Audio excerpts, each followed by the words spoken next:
ketika kita ingin menjadi orang tua yang firm and kind adalah kita harus benar-benar memahami setiap anak punya kebutuhan yang berbeda secara emosi.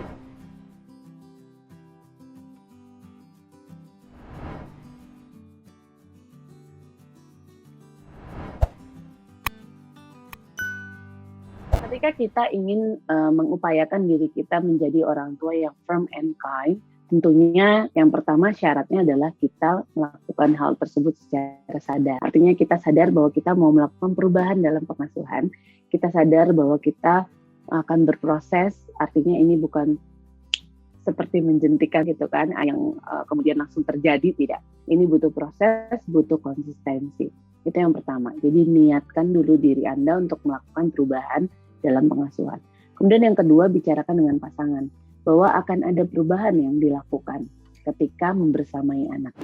Perubahannya seperti apa? Dijelaskan bahwa ada firm and kind. Firm itu memberikan struktur yang jelas, memberikan informasi yang jelas kepada anak, memberikan apa yang sebenarnya menjadi jawaban pertanyaannya anak, memberikan aturan dan lain sebagainya. Tapi kind adalah caranya. Cara yang penuh kelembutan, penuh kasih sayang, tidak dengan intonasi yang tinggi, tidak merendahkan anak. Nah, itu yang didiskusikan bersama dengan pasangan. Kemudian, melatih itu dalam kehidupan sehari-hari. Buatlah goals yang lebih mudah untuk dijangkau.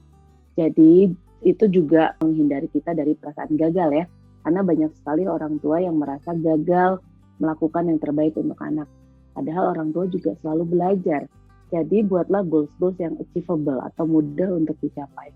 Misalnya, oke, aku akan mencoba menjadi orang tua yang firm and kind untuk situasi yang seperti apa. Cari situasi yang paling sering kita berkonflik sama anak. Contohnya situasi makan gitu ya. Kalau anaknya usia toddler, mulai susah makan atau mulai GTM, nah itu biasanya akan mempengaruhi. Nah, disitulah kita praktekkan yang namanya firm and kind. Terus kemudian kita cari kalau dengan remaja, kalau yang anaknya remaja, mungkin pada saat ketika anak kita sudah mulai tidak mau bercerita. Nah, di situ kita biasanya berkonflik. Praktekkan firm and kind di area-area yang memicu konflik. Nanti baru dipraktekkan ke semua hal. Jadi pelan-pelan aja, supaya kita juga bisa melihat responnya anak seperti apa. Terus kemudian yang selanjutnya adalah evaluasi. Kalau masih gagal, bersama pasangan evaluasi lagi. Mungkin pasangan tiba-tiba bilang, oh ya tuh ekspresi wajahnya belum santai, masih tegang misalnya. Ngomongnya sih udah pelan, tapi mukanya masih ketarik-tarik tuh jadi kayak marah gitu. Mata masih melotot. Nah itu yang menjadi bahan evaluasi. Karena memang firm and kind parents at the same time buat yang belum terbiasa itu adalah hal yang tidak mudah. Tapi bukan berarti tidak bisa dilakukan. Nah, kemudian ketika kita melakukan firm and kind, tentunya ada beberapa hal yang bisa kita terapkan ya sebagai tools untuk membantu kita dalam melakukan atau mewujudkan hal tersebut. Contoh satu hal, misalnya tentang positive discipline mengusung konsep connection before correction. Nah, koneksi sebelum kita mengkoreksi. Jadi kita tuh harus terpaut hati dulu nih dengan anak. Harus ada hubungan emosional yang sehat dulu nih dengan anak. Jangan melulu fokus pada koreksi. Terus dari situ nanti berarti orang tua membolehkan dong anak melakukan kesalahan. Siapa yang bisa menghindari kesalahan? Kesalahan pertama itu adalah faktor belajar. Nah, tapi dari kesalahan itu kita kemudian mendiskusikan bersama dengan anak. Tentunya tidak dengan marah-marah. Jadi nggak ujuk-ujuk gini nih, kok kamu gitu sih? Nah itu udah tone-nya udah naik duluan tuh. Anak udah nggak mau denger apa yang mau kita sampaikan. Udah keburu bete, udah keburu shutdown dengan ucapan kita yang tinggi. Nah, positive discipline itu mengantisipasi hal itu terjadi. Jadi bagaimana kita harus bisa membangun koneksi yang positif supaya tidak perlu ada koreksi yang kita lakukan kepada anak. Karena percaya deh, kalau misalnya kita punya hubungan yang sangat baik dengan anak itu nggak perlu dikasih tahu berulang-ulang. Dia pasti mendengar, dia pasti mengikuti, dan dia pasti mau secara sukarela melakukan apa yang menjadi kewajibannya. Nah, setelah connection before correction biasanya itu menjadi pondasi. Ibarat membangun rumah, kita perlu pondasi yang kuat, kita perlu pondasi yang firm. kita perlu pondasi yang ibaratnya tidak akan membuat rumah tersebut menjadi goyang.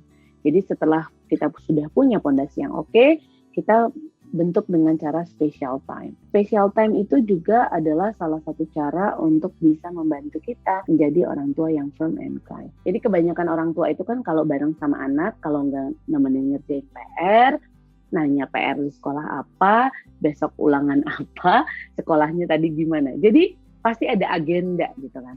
Nah, upayakan kita punya special time untuk masing-masing anak kita. Kalau anaknya ada 5, ya berarti 5 kali special time dalam satu hari. Kalau anaknya ada 6, ya 6 kali. Artinya dengan begitu kita punya yang namanya kelekatan one by one dengan anak kita. Terus apa yang perlu dilakukan pada saat special time? Apapun, dan nggak perlu lama-lama. Minimal 15 menit satu hari, kita punya interaksi yang positif bersama dengan anak tanpa agenda apapun dan hanya menikmati waktu bersama, itu sudah bisa menjadi tabungan emosi positif. Sehingga hubungan emosionalnya akan semakin kuat, akan semakin positif. Terus kemudian mungkin tips yang paling efektif ketika kita ingin jadi orang tua yang firm and kind adalah kita harus benar-benar memahami setiap anak punya kebutuhan yang berbeda secara emosi, setiap anak punya kemandirian dan inisiatif yang berbeda. Nah, berangkat dari situ kita juga harus memahami bahwa kita sebagai orang tua harus bisa memberikan contoh dulu. Kemudian anak mengikuti apa yang sebenarnya mau kita terapkan pada diri anak. Ikuti terus sosial media Tanam Benih untuk mendapatkan video-video parenting lainnya.